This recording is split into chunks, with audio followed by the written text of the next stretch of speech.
I would say seeing the value in the people that they're working with. I can't tell you just how much I appreciate and honor humility and graciousness in others. And that for me speaks volumes when they recognize the contributions of the people that work with them, that they recognize the value in the people that are around them, and that they empower those in their direct community to become great. Is that, truthfully, I am going to make a tiny impact. My greatest impacts are going to be by touching the small group around me. And that when I keep building that circle of people who are touching that small group around them, that's when I know that they're growing. That's when I know that they're problem solving, they're handling, they're growing, they're touching, making the connections, right? And the sort of watching that happen. I love watching the growth in others. I love watching others get excited, and I think that there is something really sort of unparalleled in that. The leadership is much more than being good on stage. Leadership is so much more than a follower count on Instagram or socials. There is this ineffable quality, right, of something that happens. And for me, the thing that I watch in others is that they're stepping up to be of service, and that they're also allowing others to step up and appreciating them when they do. Welcome to the Unleashing Leaders podcast, where we work with willing leaders to accelerate the changes you seek. We'll learn from the experiences of different leaders facing real challenges and distill practical, purposeful steps to apply in your context.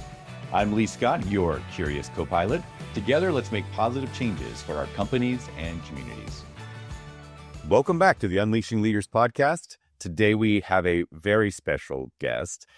This is somebody I've known for about 3 years. I was thinking it's been through the X Prize Foundation and their annual visioneering event. She is having a global impact on both the quality and the longevity of human life. She is a brilliant scientist, an articulate storyteller, a highly regarded leader, and one of the kindest people I know. Please welcome to the show, Dr. Jamie Justice.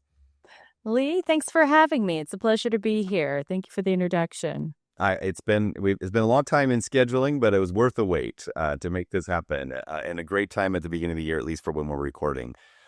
So, Jamie, start by telling our audience a little bit more about X Prize. I mean, the way I would characterize it is it's a massive innovation engine where you guys are incentivizing and amplifying breakthroughs across health, energy, environment, deep tech, learning and development. There's a whole bunch of domains that you guys operate, and it's at a scale unlike anything I've ever seen.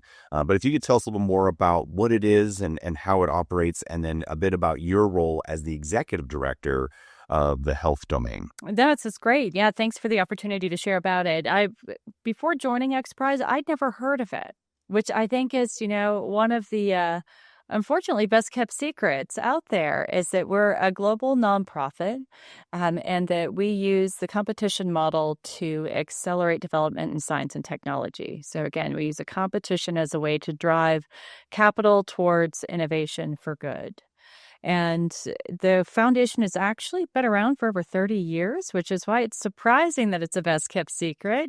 Well, I had heard about it originally because of the first X Prize. That's right, from space. Yes, and I was such a space geek, still am, and I went to NASA a couple of weeks ago, and that was just like going to Mecca for me. But yeah, that was like their big breakthrough, and they've done a bunch of really cool things since there that have really but it's on the edge, I think, of breakthroughs, right? So it's not like, tomorrow. It's like, what are we doing at the curve to really change the trajectory of humanity? So I think for a lot of folks, it's not like right in front of them. No, it's not. It's not, I would say it's not as prominent as, say, like a Gates Foundation or some of those that you see in like the big news. But I would say that our impact points are on par. And so over the last 30 years, X Prize has run 30 prizes across all different sectors. So as you noted, they started in space, and that's probably where they're best known. Our CEO is, her name is Anusha Ansari. And she was one of the founding groups behind the Ansari X Prize, the initial one. So with Anusha's, capital and commitment, and then also Peter is our founder, and his vision is that they really launched this literally by launching into space. And so the original competition was $10 million, and the goal, that was the prize purse. And the goal was to have a team who could actually create a manned spacecraft to travel 100 kilometers. And they had to do this with 3 people over the course of 2 weeks. And right now, In looking two back, times, right? Like up, back, up, back. Yeah, yeah. and they had to do it 3 times within that 2-week period. That's right. And so, now looking back on it, you might say, oh, well, it doesn't seem as revolutionary. But at the time in 1994, when that came out, space was federal. Space was a national program, and that, this was the only way that it got done. And that by pushing this competition is that they opened a door for a new commercial place, right? So they created a pathway that you could actually have commercial flight, and that it democratized space in a lot of ways. Is that it went from a federal funded program to something that individuals could become engaged in, that companies could become engaged in. It jumpstarted that entire industry. It increased the access to, the most abundant resource we have in the universe, which is everything outside of our globe. So yeah, pretty amazing. It did, but again, it's that component there at the end that I think is a little bit tricky. It's the democratizing of science, and so that was actually one of the things that really brought me in, and that they've been able to do this over and over again. Is that a good idea can come from anywhere, can come from anyone, and that you just have to Couple have a kids in a way to not. garage, right?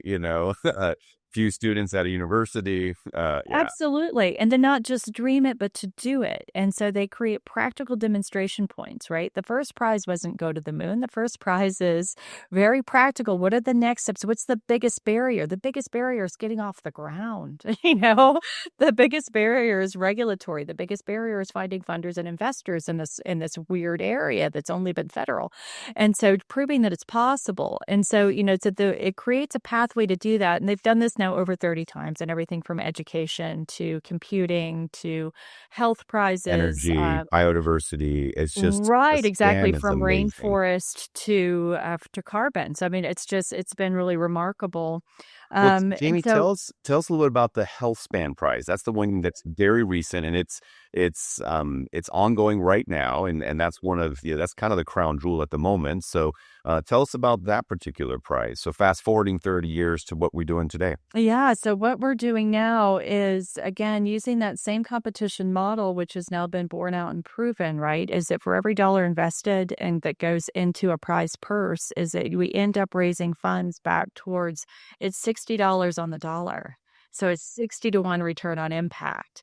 And so what the Health Span Prize is that dollar for prize purse is $101 million. And that we're offering that. It goes to teams who can show over the course of a 7-year prize that they have a therapeutic that can restore muscle, cognitive, and immune function in older adults. And again, this demonstration point, it is clinical trials. These are early stage trials that we're requiring our teams to contribute to.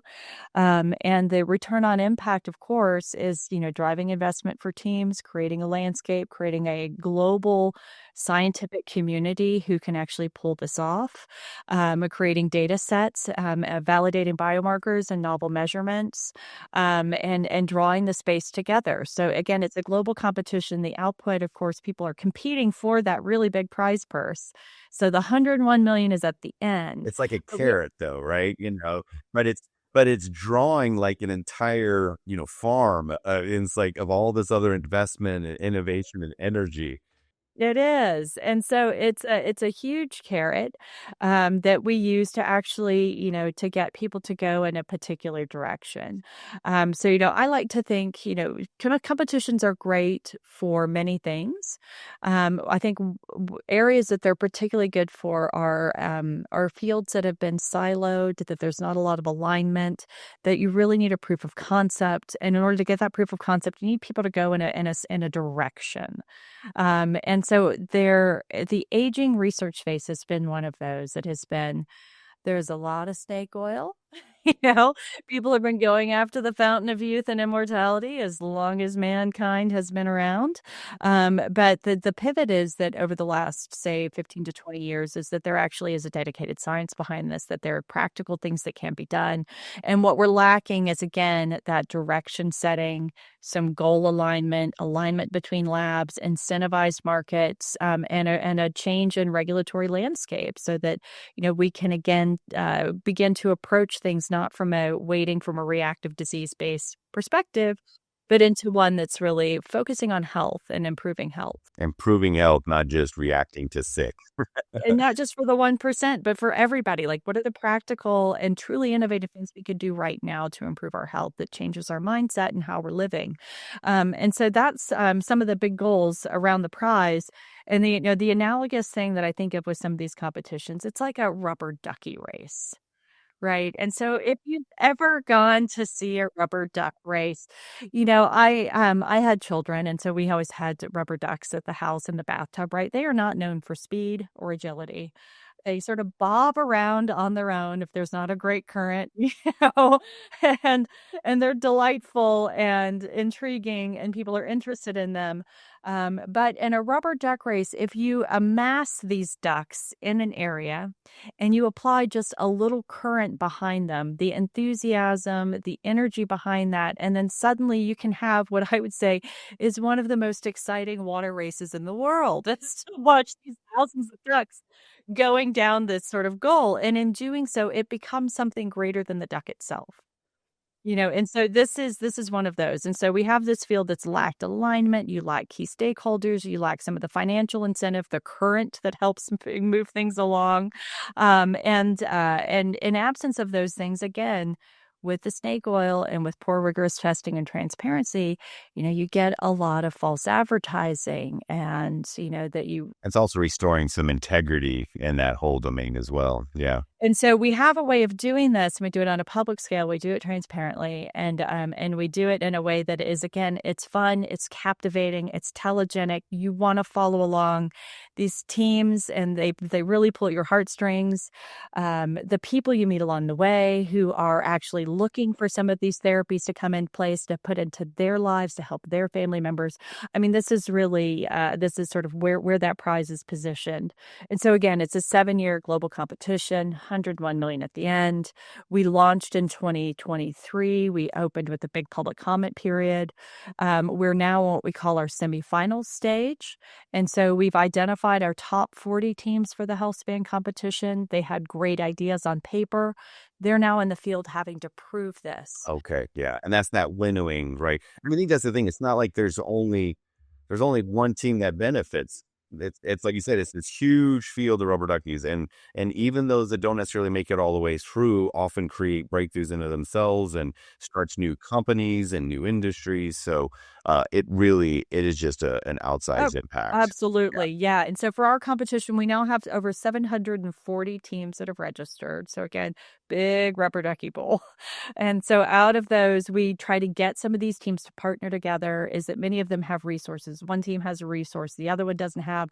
And so we do a lot of matchmaking and try to get them together and try to figure out ways that they can become additive or synergistic with one another so that we can, because no team right now on its own starting the competition, our judges looked at it like, I don't think we have a single team that wins.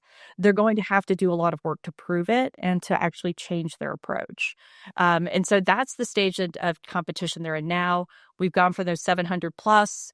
We've identified a top 100. We've awarded the top 40. Those are all our semifinalists. They're going on. They're doing some early stage testing. They have to get into clinical trials this year. We review those top teams, the qualified teams. We have our finals application is due on April of 2026, April 13th. Our judges review those. We're going to identify our top 10 finalists later this year. So that announcement will be in August of this year.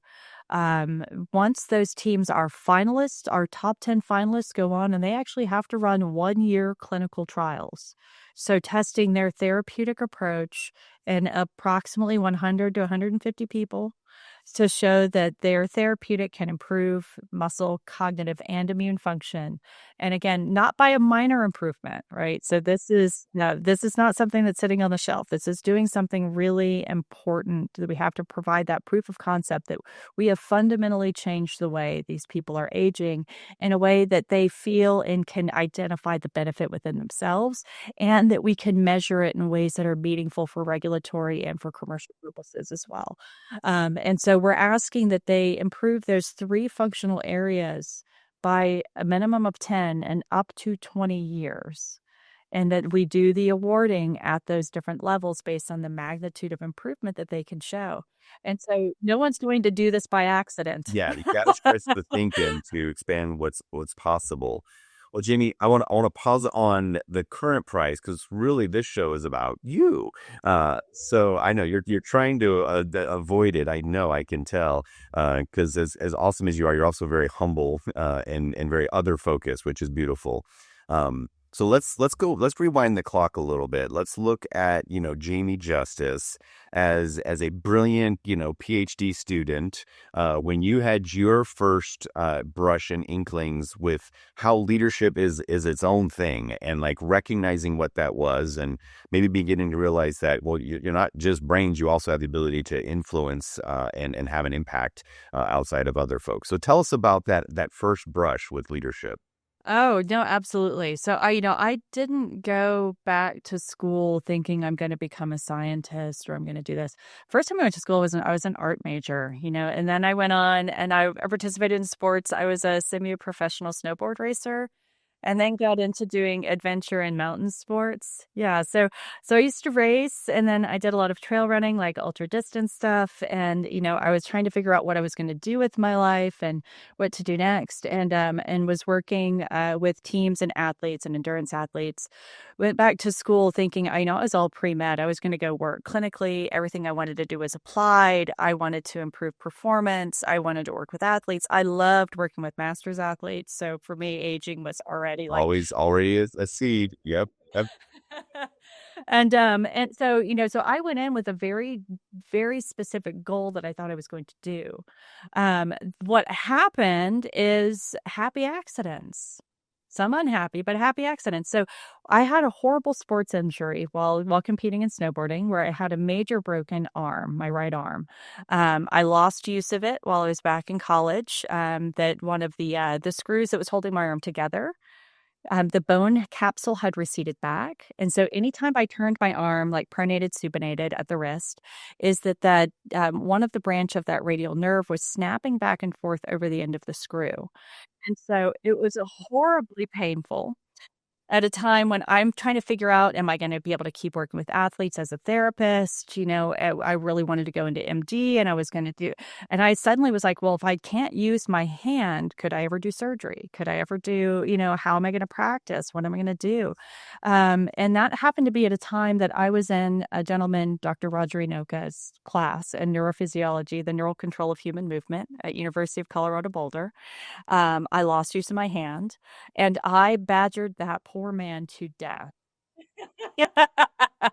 And so every bit of the tenacity that I brought to my sporting life and my regular life, I hounded that poor man, because we were learning all this theoretical stuff, and I was like, well, I lost use of my hand. I'm having nerve damage and I cannot control my movements. Like, what is happening with me?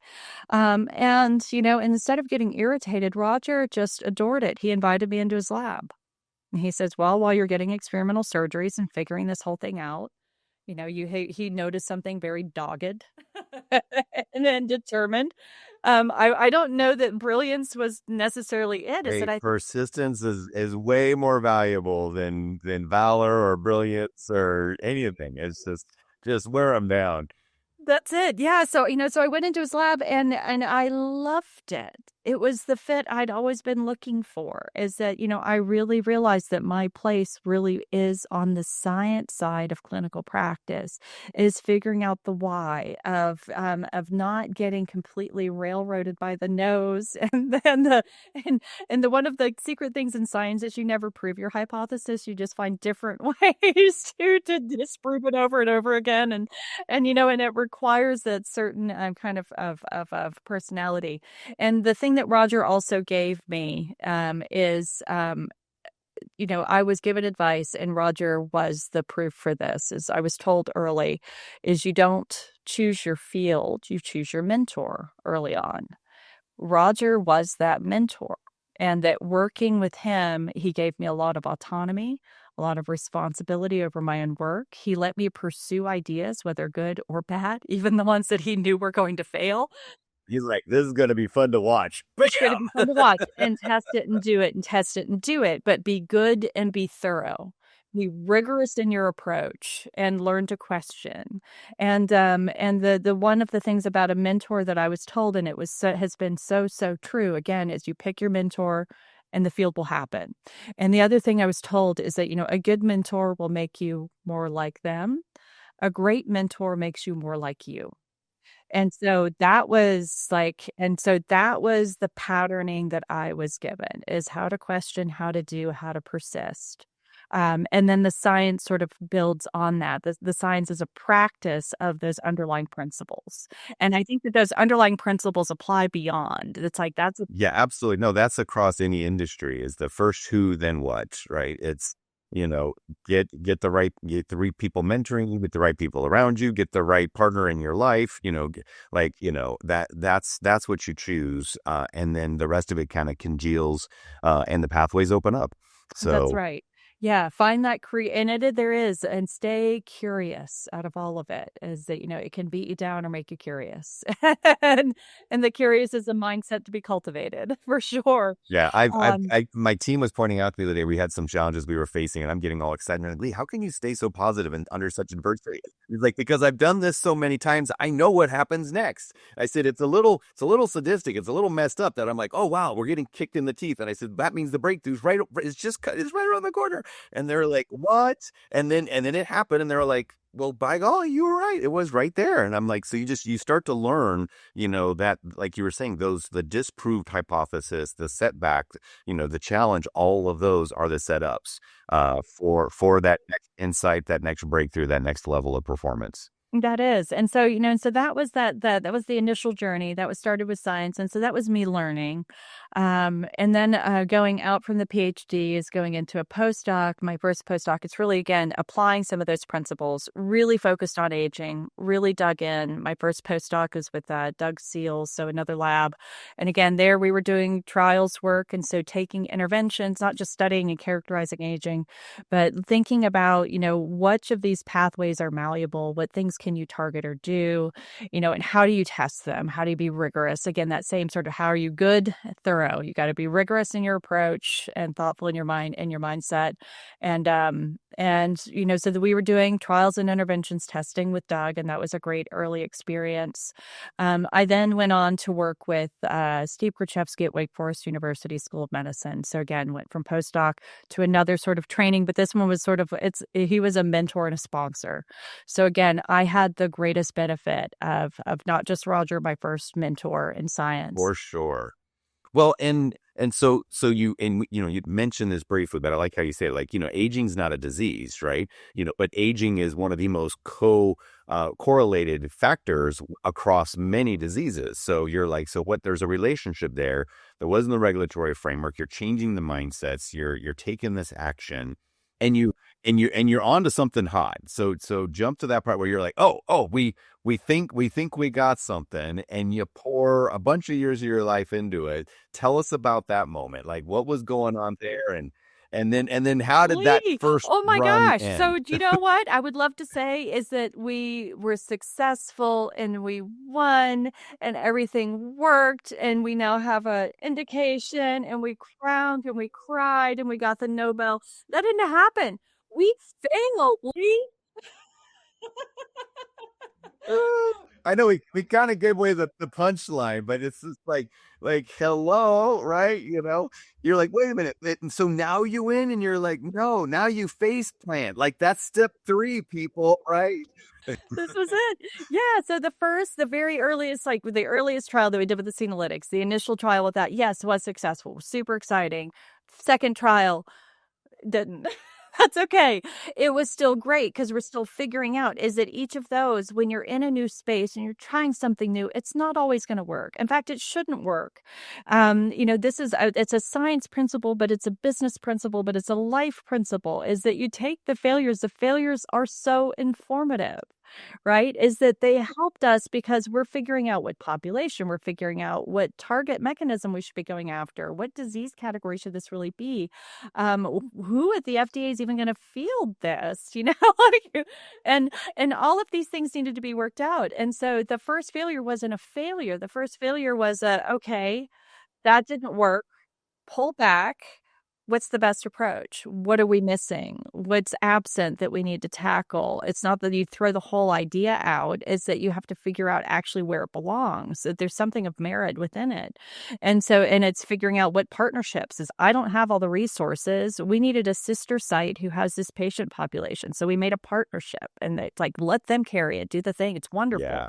And so, like, to your point, sometimes the success is the relationships you built while you were failing on paper, to build the team. Yeah. And then the other one of those, the biggest one, okay, this was the TAME trial. It was called Targeting Aging with Metformin. It was one that, again, Steve sponsored me into. I went from being like the underling who was doing the write-ups and writing protocols and grants to suddenly on the executive committee over time, right? And so this was the trial that was going to be the big one to create the new regulatory framework. I spent, and I call it 8 to 10 years, because there's a squishy period around the pandemic that we're like, were we still working on the trial? Were we not working on the trial? And so this was, I would love to trademark this, but it's the greatest trial that never happened. Again, on paper, failure. In reality, huge success, because the impact that it made was the impact it needed to make for that time. It started a global conversation that this was possible. It started a global conversation this was possible not just for the 1%, but by using a generic available drug, right? It's something that's a penny a pill, that this could become a public health measure that crosses not one disease but many, and it could be the proof of principle. And so we did all of the groundwork, all the event rate calculations, all of the marketing, the press, the stuff.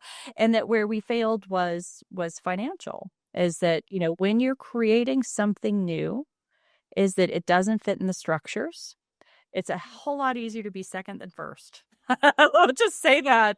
And so, in Idaho, I don't know if you guys call it this in Colorado. I think I actually learned in Indiana, but it's called cutting the snow, right? When you're the one like in front cutting the snow, and the person behind you's like, this isn't so hard. And you're like, yeah, easy for you to say. I'm the one plowing here.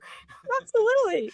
No, absolutely. And so that was the feeling, is that it was, it's such a push, and it took a really big group, and it started that conversation. The trial never happened.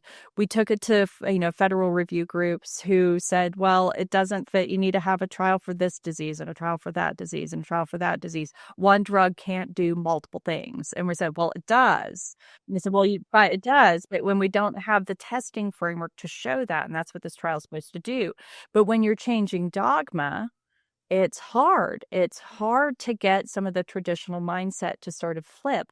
And that for us to change with it, is say, yes, we think this is the idea, but then we also have to find ways to soften our approach and say, okay, well, where was this traditional sort of dogmatist view? Where did it come from? How do we better conform? And where do we stick to our guns? Yeah.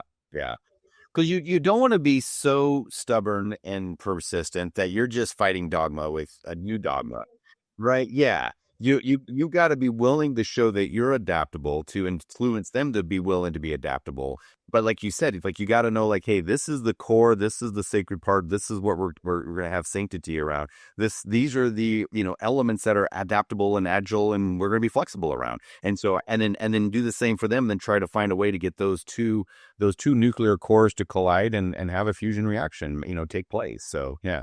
That's right. And so that was this whole lead up of going through this in 2020, right? Fit the pandemic happened actually just before the pandemic.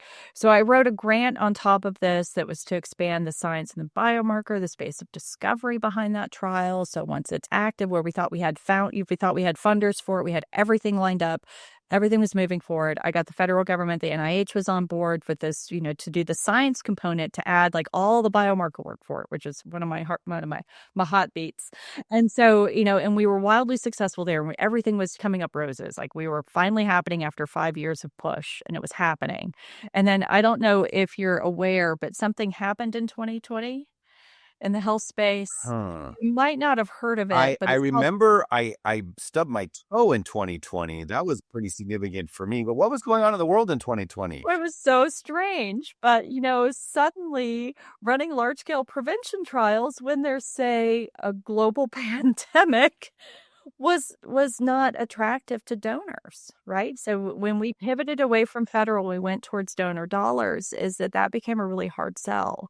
And so initiating a trial in older adults who were the most vulnerable during the pandemic. And then people who were giving money. So again, we were doing a donor-based trial rather than a federal-based trial. And those donors wanted to pull their money and give to pandemic-related. Yeah, but that's the tyranny of the moment, right? Like what's right in front of you, and you're like, but right behind that but that's the challenge of leadership, is to get people to see beyond that. But yeah, just timing, they say timing is everything. So, yeah. And we lost that timing. And, and then after that, when things don't start, and I'm sure business owners get this too, right? When you have one of these sort of stuttering starts, where you're like, momentum is building, we finally there in the crescendo, and then it goes quiet, right? And then people start going, well, what happened? They start thinking that there's a problem. Yes. Yeah. They associate the conditions with the competency, and you're like, no, that was just conditions. It was conditions. But then, truth be told, 2 to 3 years later, right, when suddenly we're 10 years back, we have to go back to the FDA. We have to restart a lot of that activity. Steve Krzyzewski, God bless him, was still in the middle of this thing and created a whole new Delphi group and organized people around it again. And so all of this was happening, right? So the funding fell out, the pandemic was happening, we're pivoting and repositioning. I'm at the verge of thinking of another trial, sort of a new drug that starts, something else. And we're in this sort of space where I'm thinking, okay, well, it's limbo land, right? The grounds are unsettled. I'm in this spot, is metformin, science has advanced. Is metformin the best therapeutic tool, or is there something better that we should be using? While we're reconsidering, should we also reconsider this? And so we're in the space of sort of going back to agnostic, right? Is that I believe in the frameworks and the mission of what we're doing. Everything else is details. We can swat at the gnats, right? And so this is something that happens in medicine, and I think it probably also happens in business, is people fall in love with their drug or their disease. And and the goal should never be about your drug or your disease. No. Yeah, we see that with technology. Like my technology is so cool, or my my methodology is so cool, and then it becomes just another religion. And it's like, no, like, focus on the impact, not the vehicle. That's right. We can get really caught up, and and then when that happens, it becomes zealotry and religion. Right. And so what we're trying to do is do an evidence-based practice. And do I go all the way back? Right. Is that remembering that science is a practice. If I stick true to just being good and thorough and rigorous in my approach, and it's okay to rethink things, and it's okay to kind of go back in that. And so this was the ground. This is the territory I was in when I got a call from Peter Diamandis. I was cold called. Things were actually going well in my lab. I'd gotten a new grant. I had some new projects happening. I had some new stuff coming up. Steve and I and the whole group were sort of reconsidering, how do we reposition? Where do we go next? What are we happening? And, my life was not going poorly. I was exactly where I wanted to be. I was putting in my promotions packets. I was on tenure. I was on tenure track. I didn't have tenure yet. Yeah, I was right. Yeah, but like the dominoes are starting to line up. The dominoes are going. I got all the things I thought I wanted. Right. Let me pause you. So there's a moment where all the things that you don't want to happen are happening, and you feel awful. Yeah. But that's exactly what you needed. And then there's a moment where it seems like everything is coming up roses or aces, like you were saying, right? And that's what you wanted, but that wasn't what you needed. So I think people confuse wants and needs a lot. And then comes out of nowhere the hand of sanctity and intuition, and says, wait a second, I see you and I see a bigger game. So I just want to extract that pattern, because everything's like, well, that's the exception, that's the one off, and it's like that happens on maybe smaller scales than what you're doing, but that happens so often. Oh, it sure does. And, and I think this is another one of another one of these principles or things, right? Is that if I just sort of focus on the macro, and I make sure that things are still value aligned and mission aligned, in this bigger sense, the rest of it becomes details. The rest of it are incredible opportunities, whether it looks like a failure or looks like a success at first. And all of those in retrospect wash. Is that they became the things that made the field where it is now. They became the experiences that built where I'm at now, and I'm really grateful for that. And so, in this sort of moment of uncertainty, yeah, that's when I got tapped. And so I got tapped, and it was the craziest thing. I thought I was going to be asked to be an advisor. This thing where Peter had raised like $100 million, this group called X Prize that I'd never heard of. Of course, here's me again, right? I'm a former snowboard racer, right? I used to do border cross racing and all this stuff. For me, X is X Games, right? Like, we're competing, we're extreme, this is, and so I was sitting back going like, X Prize, like extreme prizes? Like, what is this? And no, it's not. It's X marks the spot, right? Solve for X. It is this mindset of the ultimate variable, right? Is that you have this challenge, you have this barrier, and you set up your systems in a way that you can become completely agnostic, and that you need the rigorous, thorough testing framework. You have to be good, thorough, transparent, all of that, all of those things, and that you let the world figure out that X. They solve for X. We build the system. And that for me was kind of an aha moment, is that when I was talking to him about this, I was like, well, it's an alternative funding thing, and it's a way to give researchers money and whatever. And then when I started thinking about it, I was like, no. Actually, that's exactly what we've been doing the whole time, is that we're the frameworks people. I am, oddly enough, one of the few people who could actually do this, because it relies on all of those old skill sets that I'd done before, both scientific expertise, but then all of that network building of me sitting in the room with people. I'm like, I'm not the expert here, they're the expert here. And then suddenly over time, you're like, oh no, we're the experts together, I guess. All of that sort of network building, collaboration, listening skills, doing it anyway, doing it even when people think it's crazy. Embrace the chaos and the mess of creating something new, of letting it be really hard. It turns out that all of that experience was exactly what this is, and that I was uniquely set up to do that because of the experiences, and particularly the failures and leadership service opportunities from before. And now it's just reapplying those in a different setting, and what I would say is at a maximum scale. Yeah, truly, truly global. Yeah. Right. Yeah. And now the irony is, here you are, executive director of not just one prize, you're the director of the entire domain of health, which you have many prizes. We won't talk about, my personal favorite one is the, ovarian, prize. So like that, I know we're big fans on that one. We're doing our small part to help there. But you've got multiple prizes that you're overseeing, looking at health from these different perspectives, often including biomarkers, because I know that's your love language, right? But that creates the ability to evaluate and measure and understand. And back to your point, it's not about, yes, this idea may or may not pan out, but, you're seeking truth, not validation. You're like, I want to know what is true. And if the effort I have to get there isn't the right one, well, then I've learned and I've gotten closer to truth. And that just seems like a beautiful story. It is. I mean, and it absolutely is. And it's finding your partners and the folks that you want to work with, that you believe in, and identifying the barriers, and, and also allowing others to have great ideas. And that, for me, it's so much fun. It's so much fun. It's just to, to watch other people and let them be creative, curious beings and just go on the ride with them and just try to stay as curious as they are.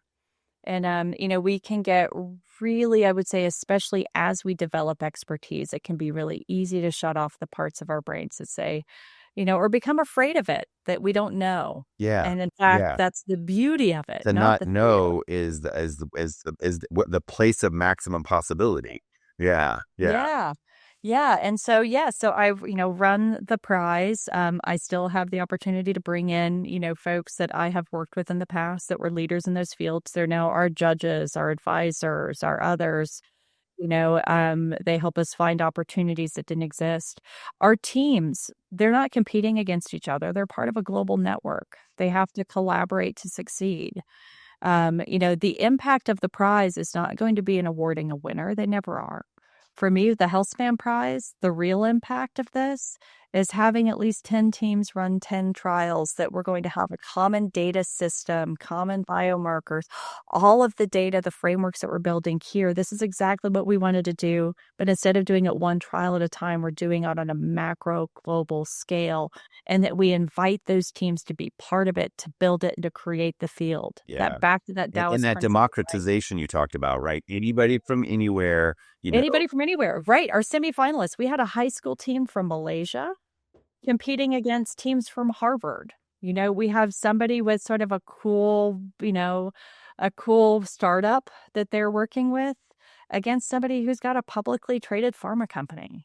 And they were judged, I would say, equally well and with equal opportunity. Well, it's a democracy and it's a meritocracy, right? It's like it's really based on the merit of the idea, not the person, not their background, not their age, so it's but what's the merit of the idea? That's it. And Well, they have to have the merit of the idea and the ability to demonstrate it. And so that for me is again, that next part, right? It's great to be theoretical, but you have to apply it. So, you have to make the business, you have to do the demonstration, you have to be rigorous and thorough in the approach. And then opening that back up, the democratization also happens on the back end, is in pursuing these prizes. Now, the data that goes into this, allow it to be used for future discovery. This is a platform and an opportunity for us to really build the field and the world that we want to see. Is that maybe it's not one of these solutions. Maybe as people are layering things on, maybe it's this particular combination, and we're not even saying it's got to be a drug, right? Like for us, like this could be lifestyle. This could be stuff your grandma told you to do.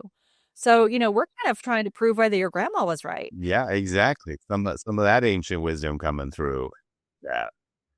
Or how do you couple that with something truly innovative in, the cell therapy or gene therapy or something that's right out there? Yeah. And like you Is said, that it's the combination of those things that will, because every person, as much as we all have things in common as humans, each one of us is totally unique. So finding that, what is that thing that works for the different types of folks across the beautiful spectrum of humanity? Yeah, absolutely. And then we lead ideas. So, beyond that is also get the chance to, work with other innovators in other spaces. So we're right now out, we've been over the last year in deep design work on a project for ovarian health. And so, similar ideas. Turns out like we started talking about therapeutics to extend, women's longevity and ovarian health and realize that it's like, well, there's not even any data there. And so, so we have to start there. And then, we talked to other innovators and they said, well, in order to create a commercial landscape, it's not that people don't want it. You just have to prove that it's worthwhile. You have to show that being able to measure and understand ovarian health, you can intervene in any way to improve the number of healthy days or quality of life, is that there is either both a personal and commercial return on that. And so, okay, so how do we structure the prize to do that? And knowing in that space in particular that it's really is about, poor public perception, misalignment, and in a very big way, lack of funding and stable funding is that what we've learned going over. and talking to investors, right, and other groups, they're like, "Well, I already have a women's health company in my portfolio." And you want to shake them and say, "That's the problem. This is 50% of the population." You know? Like, you are proving the point, you don't Yes. even know it. Yes. Yes. The irony And of it. Yeah. yeah, and so finding those and creating the unlock. And then so, so those are a couple other ones that we have that we have partial funding for that we'll hopefully see come out in the next year are things around suicide prevention. Right, in particular for at-risk and vulnerable populations like veterans and military personnel, teenagers, older adults in the U.S. Older adults is one of the biggest increases in suicides.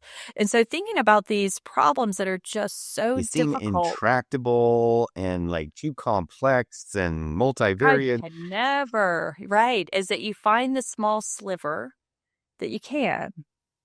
And say, okay, well, where's the demonstration point? Where's the barrier? What's the tiny thing that we can do to solve this big problem?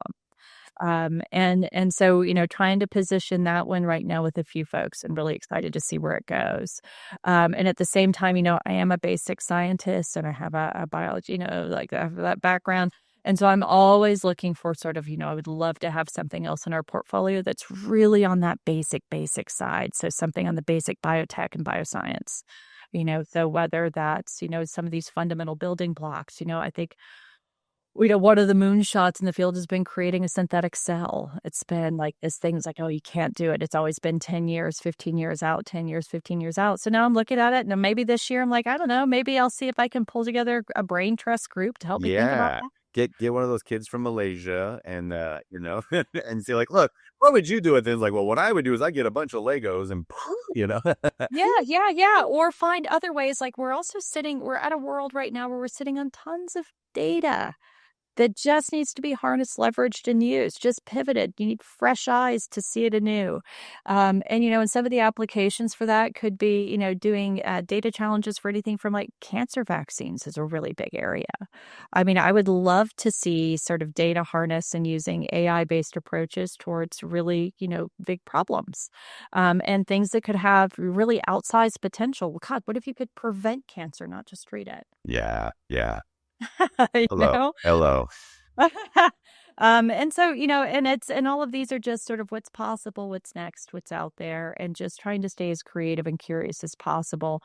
And knowing that I'm never going to be the expert on all these areas. I'm not supposed to be. You can't be, wouldn't want to be. That actually diminishes your ability to be a value as a servant. It's not helpful, right? Is that the leadership service position that I'm in is I have the opportunity to go poll the experts, to bring them to the table, to do the things and to do it myself. And then to also try to do what I was given is how do I sponsor the next group to do that? Right. How do I empower the next?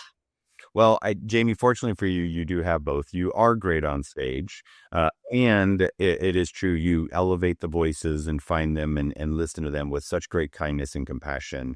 One of the things I like just knowing you over the last few years and building a friendship with you is, one of my personal purposes I came up with about maybe 17 years ago when I was like really distilling it down into 2 words was, for me, it's about having a global transformation, right? And then I hang out with you, and I realize how absolutely infinitesimally small I'm playing at the scale here. And I'm like, okay, I gotta keep passing.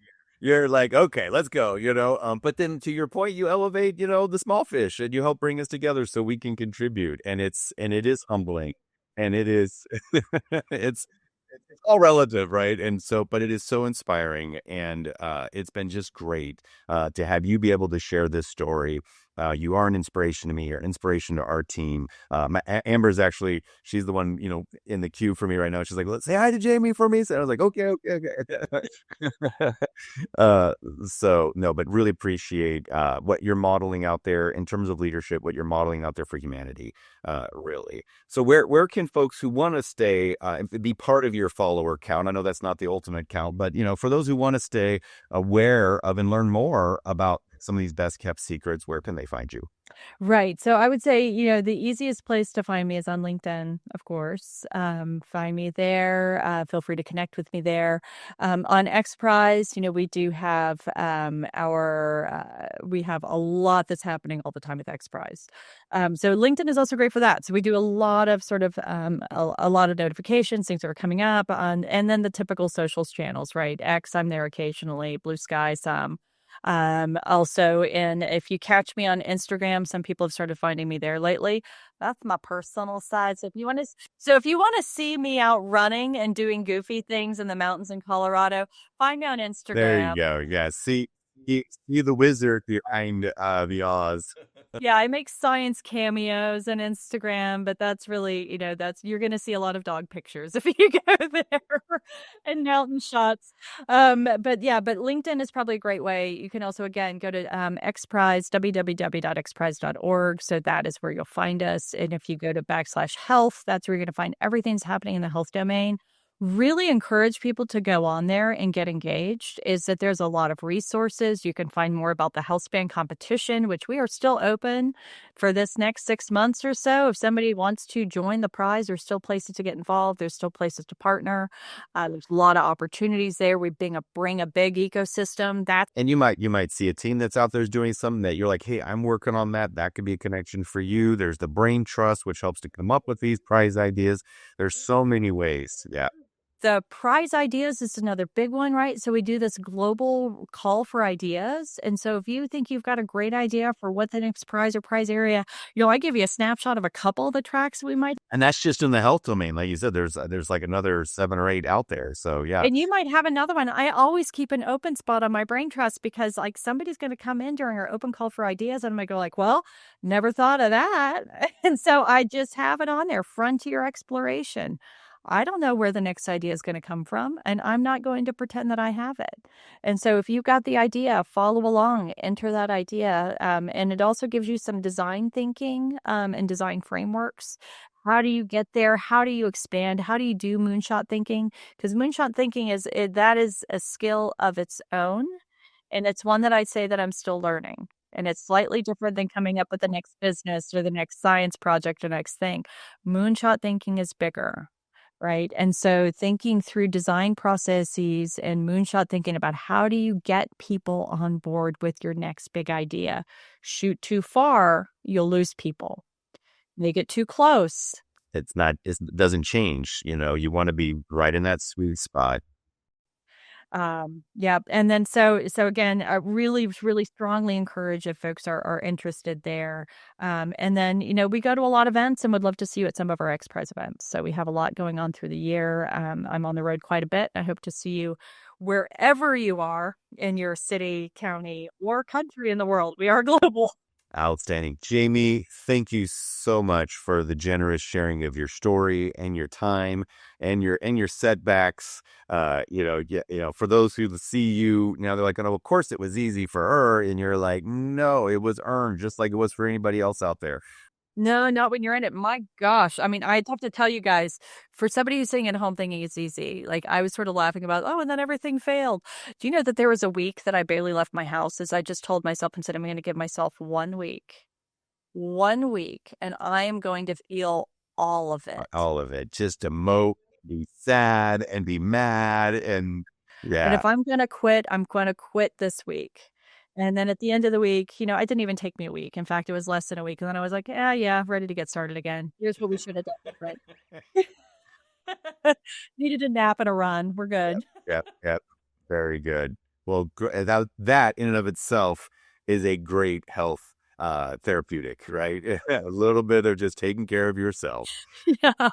Well, Jamie, thank you again so much for your time. I look forward to continuing to work with you on the Ovarian Prize, help with the Health Span Prize, and then whatever other ideas we dream up. I'm a big fan, and we're going to continue to support you. And our team at Unleashing Leaders is, we're here to serve. I've shared it with my team. They're like, hey, where can we be of assistance and prize design sketches, supplement your team? Because X Prize, it's you guys are very good stewards of the money you raise. You don't blow it on a big staff. You guys are lean and mean.